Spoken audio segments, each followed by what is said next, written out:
Ce n'était pas à toi de la prendre. La phrase est tombée entre nous comme un objet lourd, que l'on laisse choir volontairement. Mon frère venait de la prononcer, les yeux fixés sur la table, sans me regarder. Autour, tout était immobile. Le salon, les fauteuils, la vieille horloge qui battait le temps depuis des décennies. Et pourtant, quelque chose venait de se rompre. Je me souviens très précisément de ce moment, parce que mon corps a réagi avant mon esprit. Une chaleur brutale dans la poitrine. Un vertige léger. Comme si le sol venait de se dérober. Pas à moi de l'apprendre. Alors à qui? Et surtout, quoi? Je n'ai pas posé la question tout de suite. J'ai attendu. Ce silence-là, je le connaissais bien. Il avait toujours été la langue officielle de notre famille. On se taisait pour protéger. On se taisait pour éviter les vagues. On se taisait surtout pour maintenir une version acceptable de la réalité. Tu es trop sensible pour ça, il ajoutait. Et puis, maintenant, ça ne change plus rien. Cette phrase m'a fait plus mal encore que la première. Ça ne change plus rien. À 60 à 14 ans, on suppose que les vérités deviennent inutiles. Qu'elles arrivent trop tard, pour compter. Comme si une vie entière pouvait être vécue sur une omission sans que cela ait de conséquences. Je me suis enfin autorisée à le regarder. Son visage était fermé, presque soulagé d'avoir lâché ce fragment sans aller plus loin. Il attendait que je fasse comme toujours. Que je détourne le regard, que je dise « ce n'est pas grave », que je protège la paix familiale au prix de mon propre vertige. Mais quelque chose avait changé.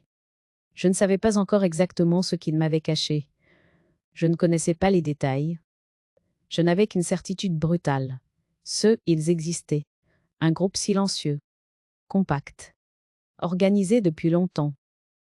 Et j'en avais été exclue toute ma vie. Je me suis levée lentement. Mes jambes semblaient plus lourdes que d'habitude. Je suis allée jusqu'à la fenêtre, par réflexe. Dehors, la rue suivait son cours normal. Des gens passaient, riaient, parlaient. Personne ne savait qu'à cet instant précis, une femme découvrait que son existence reposait sur une version incomplète de son propre passé. Qui est au courant?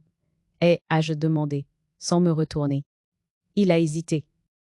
Trop longtemps pour que la réponse soit anodine. Tout le monde. Enfin.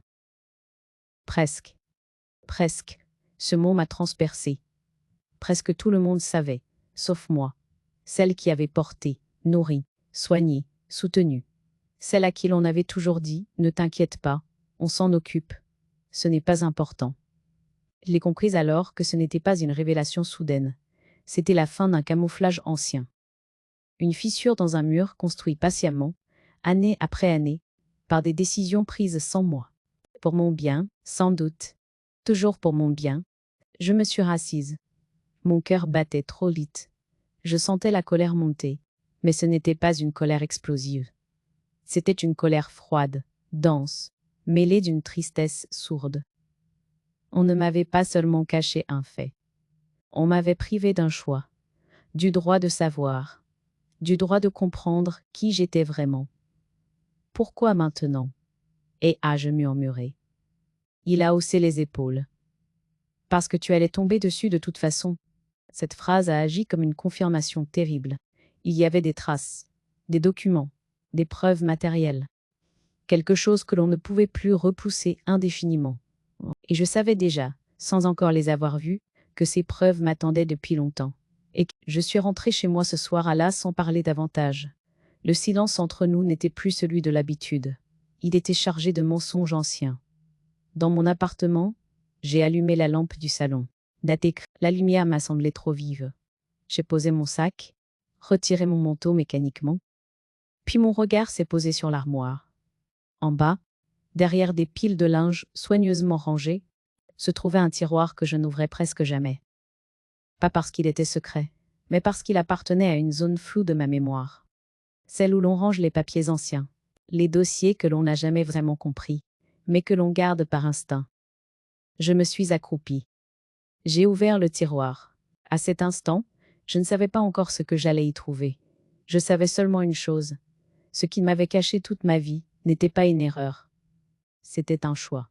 Et ce choix, je venais de le découvrir beaucoup trop tard pour rester la même femme. Ce soir, sans éclat, sans témoin, j'ai compris que la vérité ne surgit pas toujours comme une révélation violente. Parfois, elle se présente comme une absence trop longue. Et quand elle finit par apparaître, elle oblige à tout relire. Son histoire, ses liens, sa place, depuis le début. Avant cette phrase, ce n'était pas à toi de l'apprendre, il y avait eu une vie entière, bâtie sur une confiance tranquille. Du moins, je le croyais. Quand je replonge dans mes souvenirs, je vois une famille soudée, discrète, sans éclat. Une famille où l'on ne criait pas, où l'on réglait les choses à voix basse, où l'on pensait que l'amour se mesurait à la capacité de protéger les siens du tumulte. J'ai grandi dans cette atmosphère feutrée. Mes parents parlaient peu d'eux à même. Le passé était évoqué par fragments, jamais par récit complet. On me disait l'essentiel, pensais à on. J'acceptais cette retenue comme une forme de pudeur. Je ne posais pas trop de questions. J'étais l'enfant calme, celle qui comprenait sans qu'on lui explique tout. Du moins, c'est ainsi qu'on me voyait. Très tôt, j'ai appris à m'adapter, à sentir quand un sujet devenait sensible, à détourner la conversation quand un silence se faisait trop dense.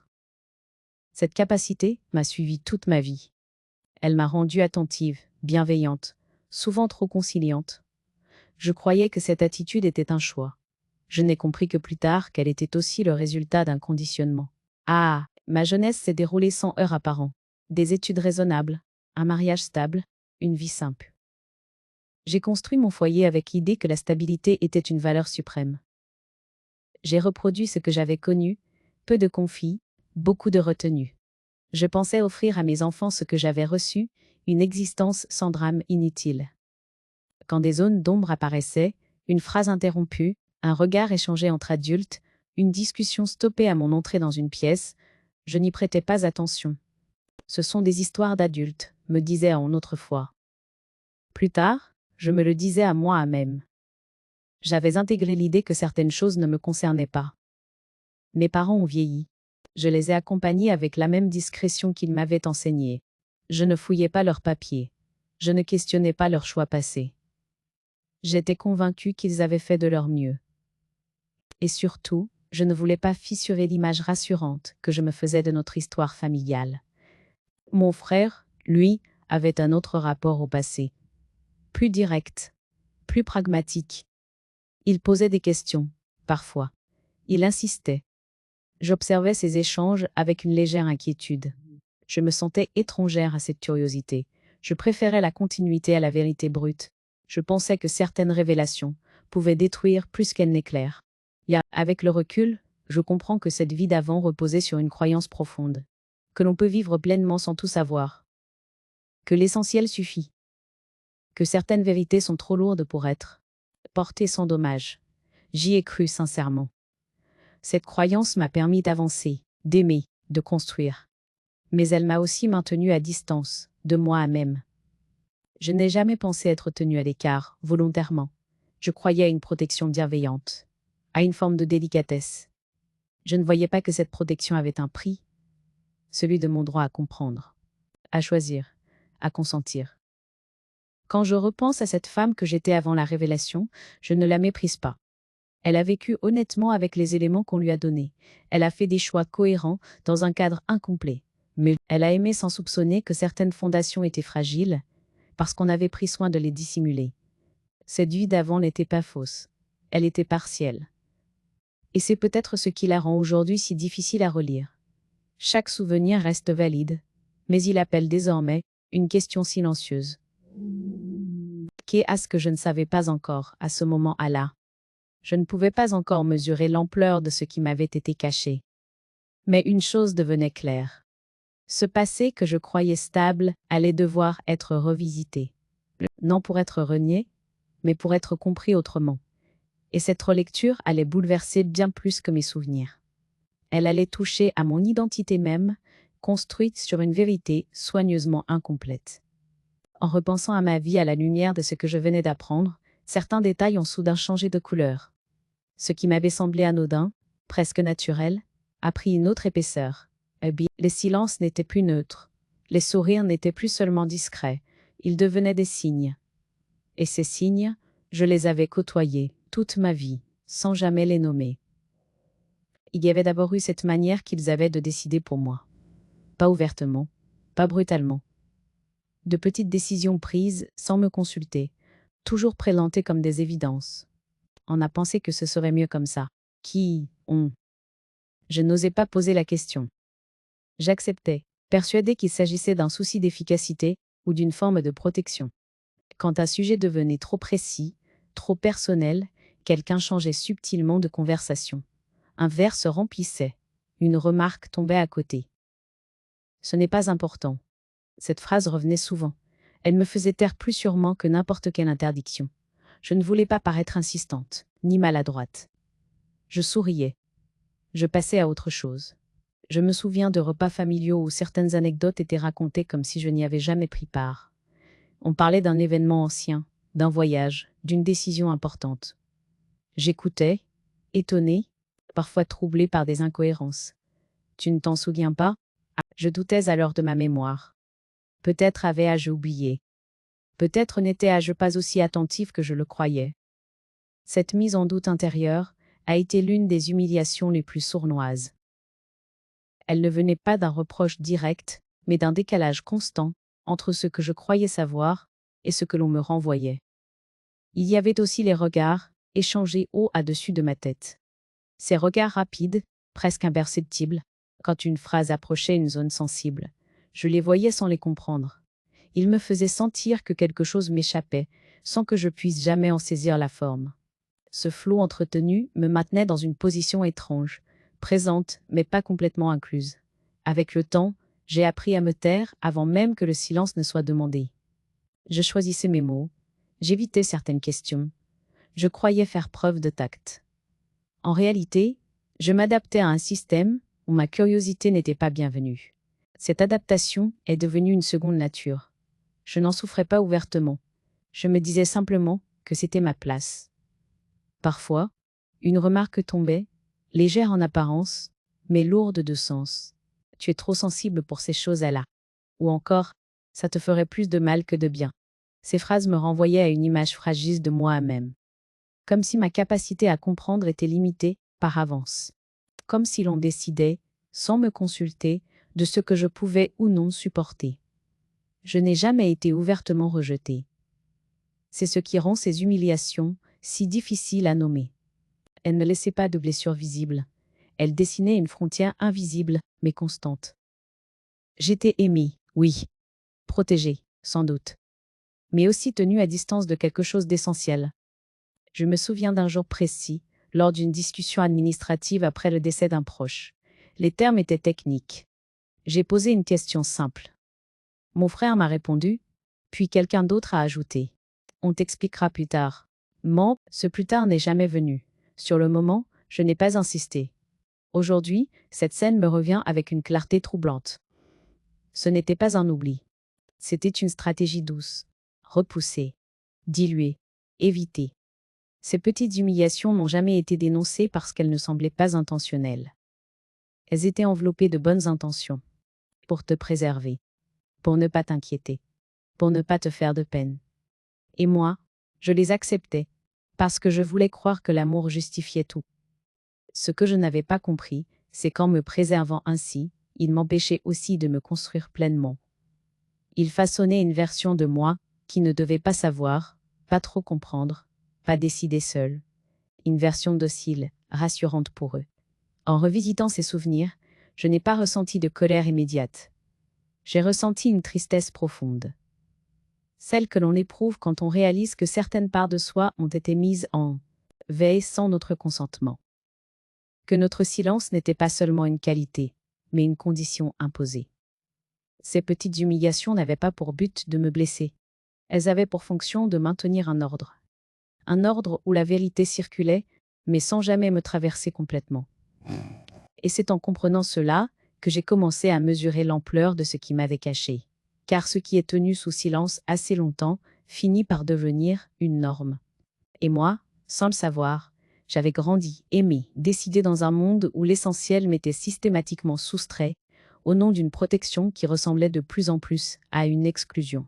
La goutte d'eau n'est pas venue sous la forme d'une confession complète. Elle est arrivée par un détail administratif, presque banal, qui aurait pu passer inaperçu si je n'avais pas déjà commencé à regarder autrement. Mais ce jour-là, je ne cherchais pas la vérité. Je voulais simplement mettre de l'ordre. Après la conversation avec mon frère, quelque chose en moi refusait de rester immobile. Mais j'ai commencé à trier de vieux papiers, ceux que l'on garde sans vraiment savoir pourquoi. Des dossiers rangés par décennies, des enveloppes jaunies, des documents dont je reconnaissais la forme, sans me souvenir du contenu. C'était un geste rassurant, presque mécanique. Remettre de l'ordre à l'extérieur pour apaiser le trouble intérieur. Au fond d'un classeur, j'ai trouvé une copie d'acte que je n'avais jamais vraiment lue. Je me souvenais vaguement l'avoir signée, des années plus tôt, lors d'un moment confus. Après une hospitalisation de ma mère, on m'avait dit que c'était une formalité, une régularisation. Rien de plus. Cette fois, j'ai lu chaque ligne. Les mots étaient précis. Froid. Il parlait de filiation, de reconnaissance, de décisions prises en accord avec la famille. Ce terme m'a arrêté. La famille. J'en faisais partie. Et pourtant, je n'avais aucun souvenir d'un accord réel, éclairé, discuté, seulement d'une signature, obtenue dans un moment de fatigue, entourée de visages pressés. En lisant plus attentivement, une phrase m'a frappé comme un choc muet. Elle impliquait que certaines décisions concernant ma naissance avaient été prises sans que je n'en sois jamais informée. Pire encore, qu'une version officielle avait été retenue, non parce qu'elle était vraie, mais parce qu'elle était plus simple à transmettre. Je me suis assise. Mon cœur battait trop fort. Ce n'était plus une impression diffuse, c'était un fait. Quelque chose d'essentiel m'avait été retiré, non par oubli, mais par choix collectif. Et ce choix avait été acté, signé, archivé. J'ai compris alors pourquoi on m'avait toujours tenu à distance de certaines discussions. Pourquoi les silences revenaient toujours au même endroit. Pourquoi on décidait pour moi. Ce n'était pas seulement pour me protéger, c'était pour préserver une construction fragile, reposant sur une omission fondatrice. L'injustice ne venait pas seulement du secret. Elle venait de son usage. Toute ma vie, j'avais été façonnée par une vérité partielle. Mes choix, mes renoncements, mes loyautés avaient été influencés par une histoire tronquée. Et personne n'avait jugé nécessaire de me donner la possibilité de consentir à ce mensonge. Je me suis sentie trahie, non dans l'émotion brute, mais dans quelque chose de plus profond, ma dignité. On m'avait privé du droit de savoir qui j'étais réellement, au nom d'une harmonie familiale qui ne m'incluait pas pleinement. J'ai repensé à toutes ces fois où l'on m'avait dit « ce n'est pas important », à ces sourires qui fermaient les portes, à ces décisions prises sans moi. Tout s'assemblait enfin. Ce n'était pas une accumulation de maladresse. C'était un système. Ce jour-là, j'ai compris que je ne pouvais plus me contenter d'accepter. Pas par colère. Par nécessité. La vérité n'était plus une curiosité. Elle était devenue une exigence intérieure. Continuer à me taire aurait signifié accepter que mon existence repose sur une version arrangée de moi-même. Je n'ai appelé personne. Je n'ai confronté personne. J'ai simplement posé le document sur la table et je l'ai regardé, longuement. Il représentait tout ce que l'on m'avait retiré sans me consulter. Le droit de comprendre, le droit de choisir, le droit de relire mon histoire avec mes propres yeux. Cette goutte d'eau n'a pas provoqué de débordement immédiat. Elle a provoqué une décision silencieuse, celle de ne plus accepter aucune réponse vague. Aucun plus tard. Aucun pour ton bien sans explication. Ce que j'avais découvert n'était peut-être que le début. Mais c'était suffisant pour comprendre que le mensonge n'avait pas été une protection passagère. Il avait structuré toute ma vie. Et face à cela, je ne pouvais plus rester la femme accommodante que j'avais été. À partir de cet instant, je n'étais plus seulement celle à qui l'on avait caché quelque chose. J'étais celle qui allait regarder en face ce qu'on avait soigneusement évité de lui dire, même si cela devait tout remettre en question. Les nuits qui ont suivi ma découverte ont été longues, pas agitées, pas pleines de cauchemars, mais traversées par une veille intérieure constante. Je dormais par fragments, me réveillant avec l'impression d'avoir oublié quelque chose d'essentiel, puis me souvenant brusquement de tout. Le document. Les phrases. Des silences anciens qui prenaient soudain un sens nouveau. Mon esprit refusait désormais les zones floues. Il voulait comprendre, relié, ordonné. Je me suis rendu compte que la vérité ne me faisait pas seulement mal. Elle me désorientait. Elle modifiait le relief de ma vie passée. Chaque souvenir semblait demander à être relu, comme une phrase dont on change soudain la ponctuation. Ce n'était pas un effondrement. C'était une translation.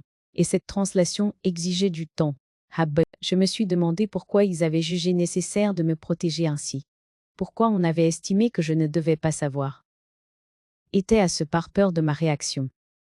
Par souci de préserver une image familiale, ou parce que la vérité aurait obligé chacun à assumer des décisions difficiles. Je ne cherchais pas des coupables. Je cherchais une logique. Et plus j'y pensais, plus une évidence s'imposait. Ce secret n'avait pas été conservé pour moi, mais pour eux. Cette pensée a été douloureuse. Elle m'a arraché à l'idée rassurante d'une protection maladroite mais bienveillante. Elle m'a forcé à reconnaître que l'on m'avait tenu à l'écart pour préserver un équilibre qui ne dépendait pas de mon consentement. J'avais été intégrée au récit familial comme un personnage secondaire, utile à la cohérence, mais privé d'accès aux coulisses. Je me suis observée avec une curiosité nouvelle. Il dit de cette femme que j'étais devenue, attentive, conciliante, peu encline à confronter, était à ce un trait de caractère, ou le résultat d'une longue habituation au non dit. Avais-je appris à me taire parce que c'était ma nature, mais ou parce que c'était la condition implicite pour rester aimée? Cette question m'a bouleversée plus que la révélation elle-même. Je me suis mise à écrire, pas pour raconter, mais pour comprendre. J'ai noté des dates, des scènes, des phrases exactes. J'ai essayé de reconstituer la chronologie des décisions prises sans moi. Ce travail n'était pas accusateur. Alors, il était clarificateur. Mettre des mots précis là où il n'y avait eu que des impressions m'a permis de reprendre pied. À mesure que j'écrivais, une autre prise de conscience s'est imposée. Je n'avais jamais été consultée, mais j'avais souvent été sollicitée. On me demandait de soutenir, d'accepter, d'accompagner, jamais de décider. Cette asymétrie avait structuré mes relations les plus proches, et je l'avais acceptée parce qu'elle se présentait sous des dehors affectueux. Je me suis aussi interrogée sur le moment de la révélation. Pourquoi maintenant? Pourquoi à la fin, comme il disait? Peut-être parce que le secret devenait trop lourd à porter. Peut-être parce que des documents allaient refaire surface. Peut-être aussi parce que l'on considérait que mon âge rendait la vérité moins dangereuse. Cette hypothèse m'a heurtée. Comme si le droit de savoir avait une date de péremption. Au fil des jours, la colère est venue. Pas explosive, pas dirigée contre une personne précise. Une colère lente, lucide, presque calme. Celle que l'on ressent quand on comprend que l'on a été privé d'un choix. Mais fondamentale. Cette colère n'appelait pas à la vengeance. Elle appelait à la réparation intérieure, à la réappropriation. Je me suis demandé ce que j'aurais fait si j'avais su plus tôt. Aurais-je agi différemment? Aurais-je aimé différemment? Je n'en étais pas sûre. Mais une chose était certaine. J'aurais choisi en connaissance de cause. Et ce choix m'avait été confisqué. C'est à ce moment-là que j'ai compris que la vérité n'est pas seulement un ensemble de faits. C'est une condition de la liberté. Sans elle, même les décisions les plus sincères sont biaisées. On avance, oui. On construit, oui. Mais sur un sol qui n'est pas entièrement le nôtre. Je n'ai parlé à personne de cette introspection. Elle était trop intime, trop délicate pour être exposée immédiatement. Je savais que toute parole prématurée serait récupérée, interprétée, minimisée. J'avais besoin de me tenir droite intérieurement avant de faire face aux autres. Progressivement, une résolution s'est dessinée. Je ne chercherai pas une explication émotionnelle. Je chercherai les faits, les documents, les cadres légaux, non pour attaquer, mais pour comprendre pleinement ce qui avait été décidé en moment. Cette démarche n'était pas une rupture. C'était une mise à jour tardive de mon propre dossier de vie. Cette prise de conscience a marqué un tournant. Je n'étais plus seulement celle à qui l'on avait caché quelque chose. J'étais celle qui choisissait désormais de regarder, même si cela devait être inconfortable. D'ailleurs, même si certaines figures aimées allaient perdre de leur netteté. Je savais que ce chemin aurait un coût. La vérité, une fois entamée, ne s'arrête pas à mi-parcours. Mais je savais aussi que continuer à vivre sur une omission volontaire serait désormais une trahison envers moi-même. Dans ce silence chargé de réflexion, j'ai compris que l'introspection n'était pas un repli, c'était une traversée. Même, et que, de l'autre côté, m'attendait peut-être une version plus juste de mon histoire, et de moi à même. Une fois l'introspection achevée, une évidence s'est imposée à moi. Comprendre ne suffirait pas. La vérité que j'avais entrevue demandait à être établie, vérifiée, encadrée. Non pas pour créer un scandale, ni pour régler des comptes, mais pour que ce que j'avais été toute ma vie cesse enfin d'être défini par des décisions prises sans moi. J'ai commencé par rassembler les documents. Tous. Ceux que je possédais déjà, et ceux que je soupçonnais d'exister ailleurs. J'ai repris contact avec des administrations que je n'avais plus sollicitées depuis des années. J'ai demandé des copies intégrales, des archives, des actes anciens. À chaque demande, on me posait des questions précises. Pour la première fois, je répondais sans hésiter. Je savais ce que je cherchais. Très vite, j'ai compris que je ne pouvais pas avancer seule, non par faiblesse, mais par lucidité. Certaines vérités exigent un cadre, une méthode, une distance professionnelle. J'ai pris rendez-vous avec un notaire, pas celui de la famille, un autre. Quelqu'un qui ne me connaissait pas, qui n'avait aucun lien affectif avec mon histoire. Le jour du rendez-vous, j'ai apporté un dossier épais, soigneusement classé. Je n'ai pas raconté ma vie. J'ai exposé des faits, des dates, des incohérences, des décisions prises en mon nom sans trace de consentement éclairé. Le notaire m'a écouté longuement, sans m'interrompre. Son silence n'était pas celui de ma famille. Il était attentif. Il m'a expliqué les implications juridiques de ce que je découvrais. Les zones grises. Les responsabilités. Ce qui relevait de la morale et ce qui relevait du droit. Certaines choses ne pouvaient plus être changées. D'autres, en revanche, pouvaient être clarifiées, reconnues, réinscrites correctement. Cette distinction m'a apaisée. Tout n'était pas réparable, mais tout n'était pas figé non plus. Nous avons parlé de filiation, de reconnaissance, de droits attachés à des décisions anciennes. Il ne s'agissait pas de rouvrir des blessures pour le plaisir, mais de remettre de la cohérence là où il n'y avait eu que Dieu. Silence. Le notaire m'a posé une question simple, presque dérangeante. Que souhaitez-vous vraiment ? J'ai réfléchi avant de répondre. Je ne voulais ni compensation spectaculaire, ni vengeance tardive. Je voulais que la vérité existe officiellement. Qu'elle ne soit plus cantonnée à un murmure de fin de vie. Qu'elle puisse être consultée, comprise, transmise, sans honte ni détour. À partir de là, tout s'est organisé, méthodiquement. J'ai rédigé des courriers, demandé des attestations, sollicité des archives médicales, administratives. Chaque démarche était précise, encadrée, légale. Je n'agissais plus dans l'émotion, j'agissais dans la clarté. Cette préparation a aussi eu un effet intérieur inattendu. À mesure que je mettais de l'ordre dans les faits, je retrouvais une stabilité que je croyais perdue. Je ne doutais plus de moi. Je ne me demandais plus si j'exagérais. Les documents ne discutent pas. Ils posent des repères, ils transforment l'intuition en réalité vérifiable. Je n'ai informé personne de ces démarches. Ni mon frère, ni le reste de la famille. J'avais compris que toute annonce prématurée déclencherait des résistances inutiles. Je préférais avancer discrètement, comme il l'avait fait autrefois, mais avec une différence essentielle. Je ne cachais rien pour manipuler. Je me taisais pour construire. Parfois, le découragement me guettait. Certaines réponses tardaient. Certains dossiers semblaient incomplets. Il y avait des jours où je me demandais si cela en valait la peine. Puis je repensais à cette phrase. Ce n'était pas à toi de l'apprendre, et je savais que continuer était nécessaire. Justement parce qu'on avait décidé, un jour, que je n'étais pas apte à savoir. Cette préparation n'était pas une rupture avec ma famille. Elle était une réappropriation. Je ne cherchais pas à les exposer. Je cherchais à exister pleinement, sans angle mort, imposé. La vérité que je construisais n'avait rien de spectaculaire. Elle était patiente, précise, parfois ingrate, mais elle était mienne. À la fin de cette phase, je me suis sentie prête. Pas à confronter, à tenir, à écouter ce qui viendrait sans me dissoudre. Je savais que ce que j'allais découvrir ensuite pourrait ébranler des équilibres anciens, mais je savais aussi que, cette fois, je ne serais plus tenue à l'écart. La vérité n'était plus une menace. Elle était devenue un socle. Et sur ce socle, Je pouvais enfin me tenir droite, même si cela signifiait regarder, pour la première fois, toute ma vie sans filtre. La confrontation n'a pas été provoquée par moi. Elle s'est imposée d'elle, à même, le jour où la vérité, patiemment reconstituée, a cessé d'être abstraite.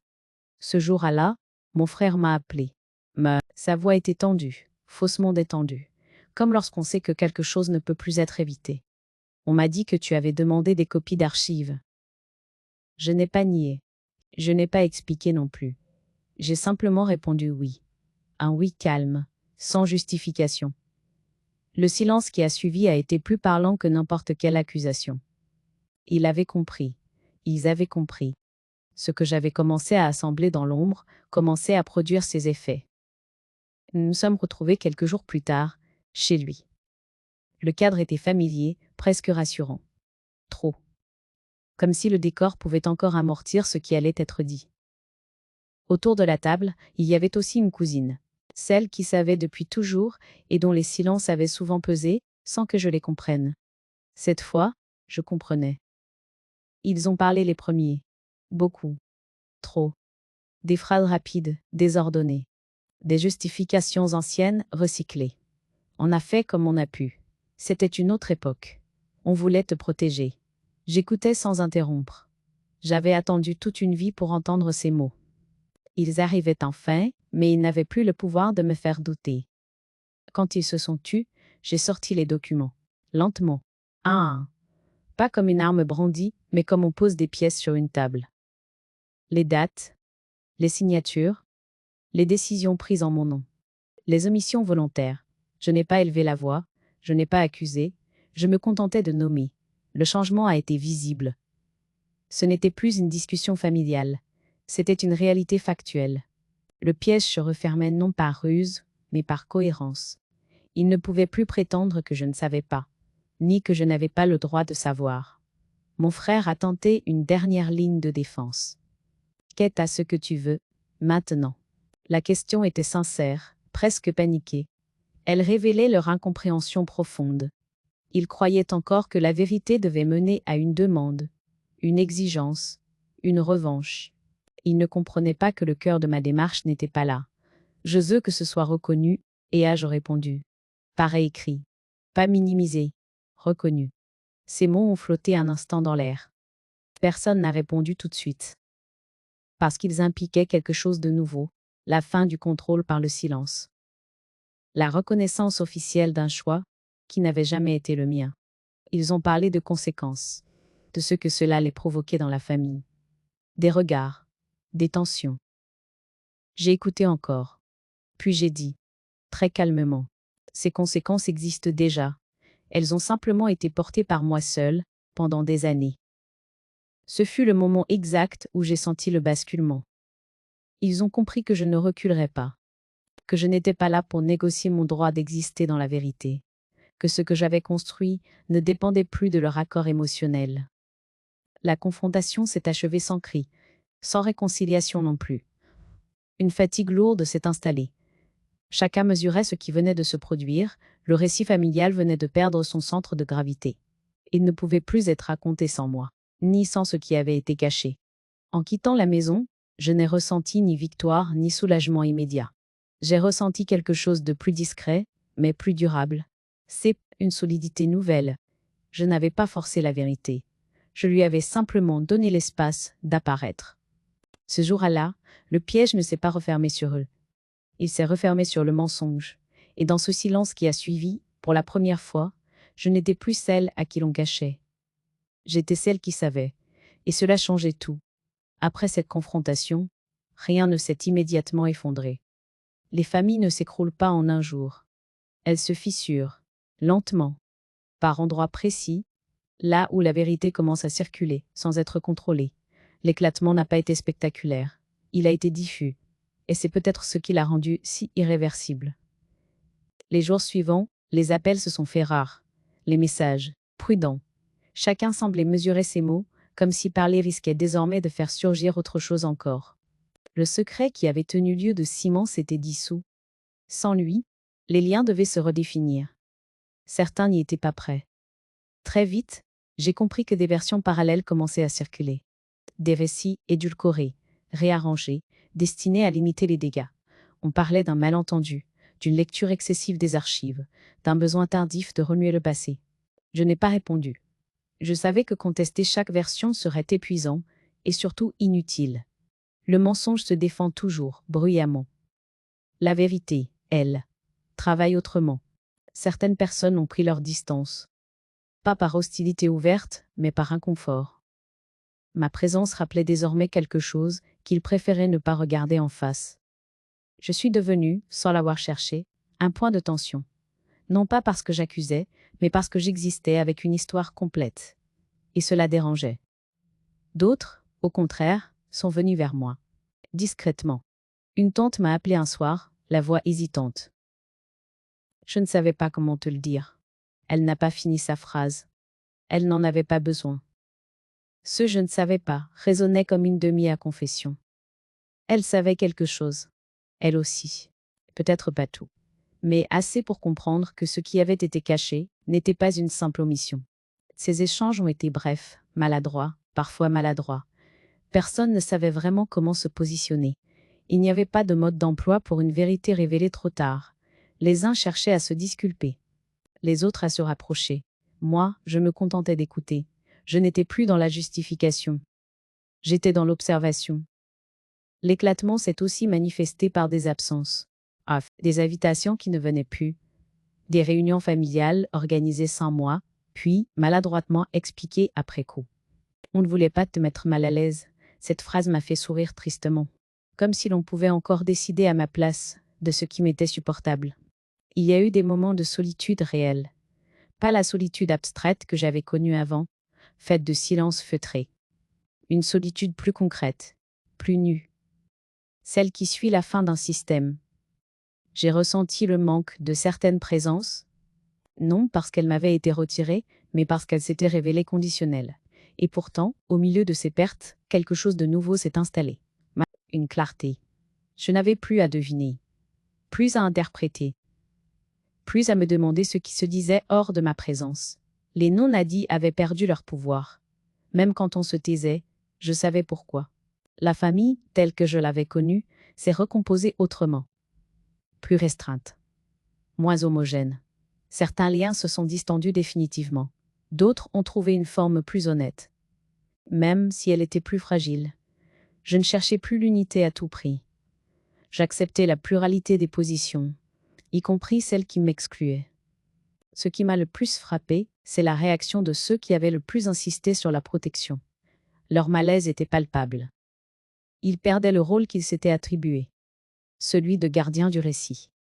Sans le secret, leur autorité symbolique s'effritait. Ils ne savaient plus comment me parler, ni quoi me demander. Quant à mon frère, il est resté à distance, ni hostile, ni proche. Une neutralité tendue. Je sentais qu'il mesurait, peut-être pour la première fois, le poids de ce qu'il avait contribué à maintenir. Je n'attendais ni excuses, ni explications supplémentaires. Ce temps-là était passé. L'éclatement familial n'a pas été une victoire. Il a été une conséquence. La conséquence logique d'une vérité qui ne pouvait plus être contenue dans les marges. J'ai accepté ce prix sans amertume, parce que je savais ce que j'avais gagné en échange. Je n'étais plus la dernière informée. Je n'étais plus celle qu'on épargne. Je n'étais plus celle à qui l'on cache, pour préserver un ordre qui l'exclut. Dans ce nouvel espace, parfois instable, parfois vide, je découvrais une chose essentielle. Même si certains liens se rompent, on peut enfin respirer sans ajuster sa vérité à celle des autres. Et cette respiration nouvelle, aussi fragile soit-elle, valait tous les équilibres factices que j'avais portés jusqu'à là. Après l'éclatement, j'ai cru que le plus difficile était derrière moi.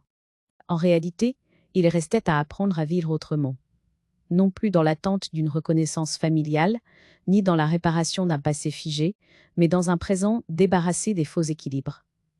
Cette étape a été la plus silencieuse, et peut-être la plus décisive. Les premiers jours ont été étranges. Je me réveillais avec une sensation de vide, non pas douloureuse, mais déroutante. Mon esprit n'était plus occupé à décoder des silences, à anticiper des réactions, à éviter des zones sensibles. Ce temps libéré demandait à être habité.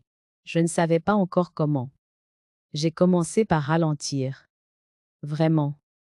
J'ai cessé de remplir mes journées par automatisme. J'ai accepté de ne rien prévoir. Cette absence de structure, que j'aurais autrefois vécue comme une menace, est devenue un espace d'exploration. Je me suis surprise à apprécier des gestes simples. Préparer un repas sans penser à qui il plairait, mais marcher sans destination précise, m'asseoir dans un parc et regarder les gens passer.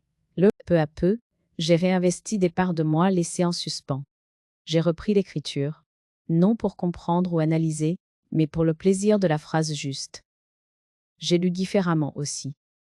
Les livres n'étaient plus des refuges, mais des compagnons.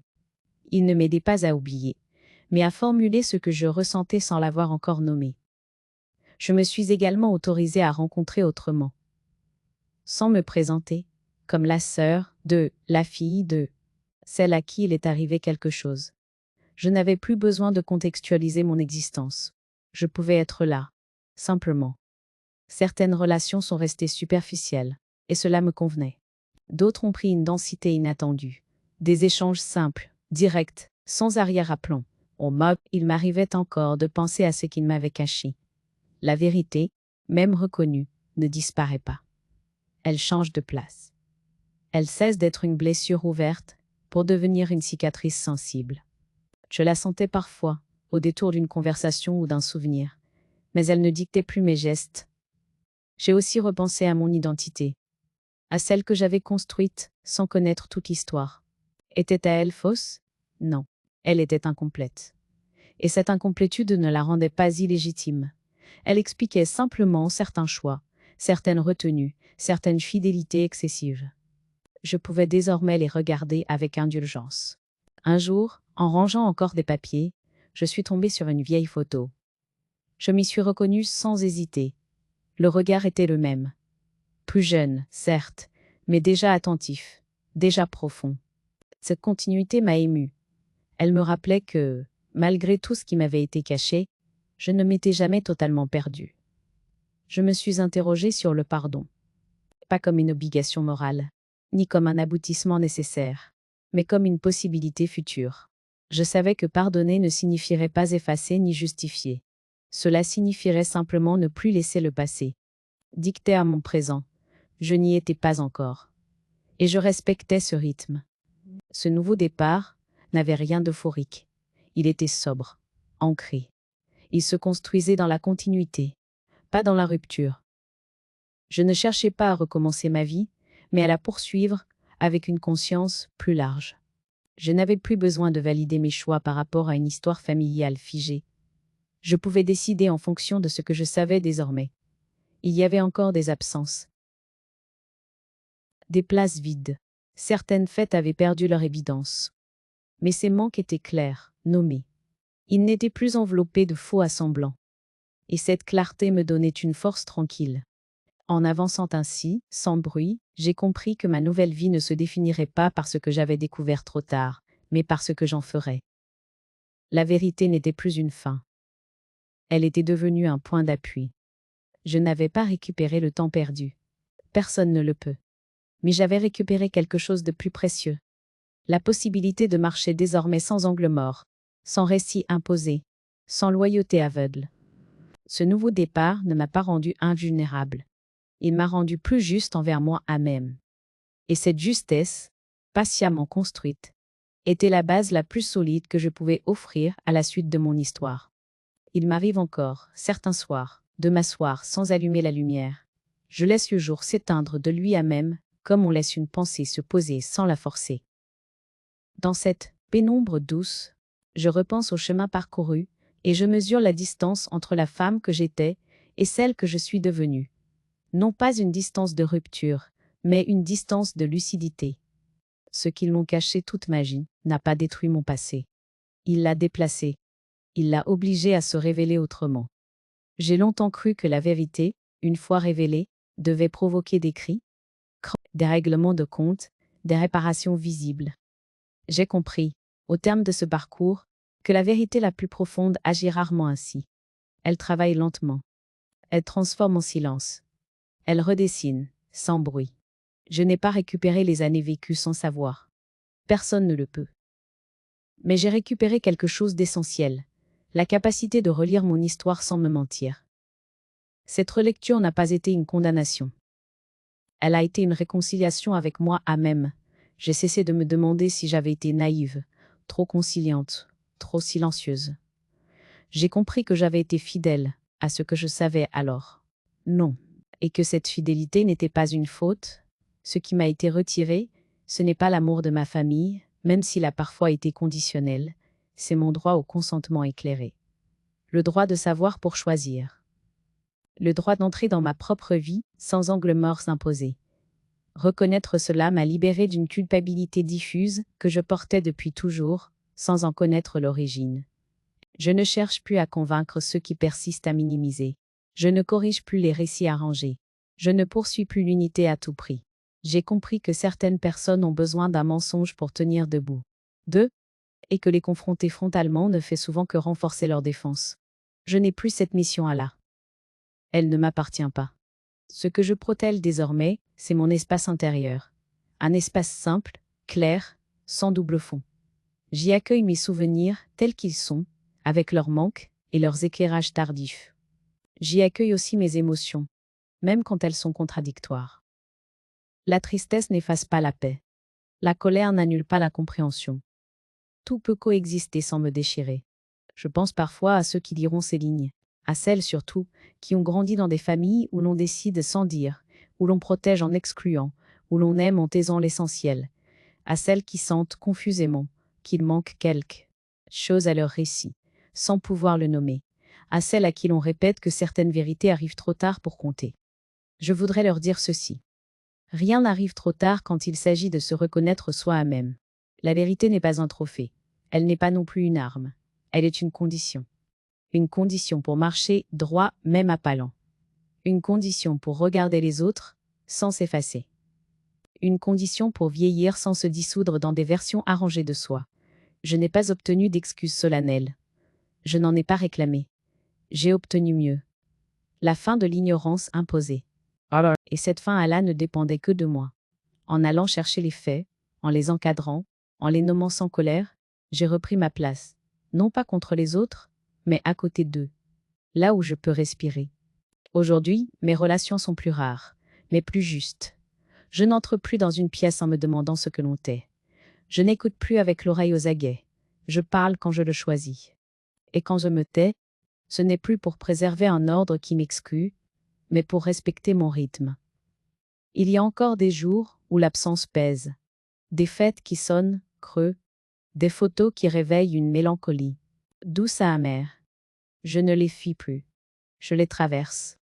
Elles me rappellent que la vérité a un prix, et que ce prix s'appelle parfois la solitude. Mais c'est une solitude habitée. Une solitude qui ne me nie pas.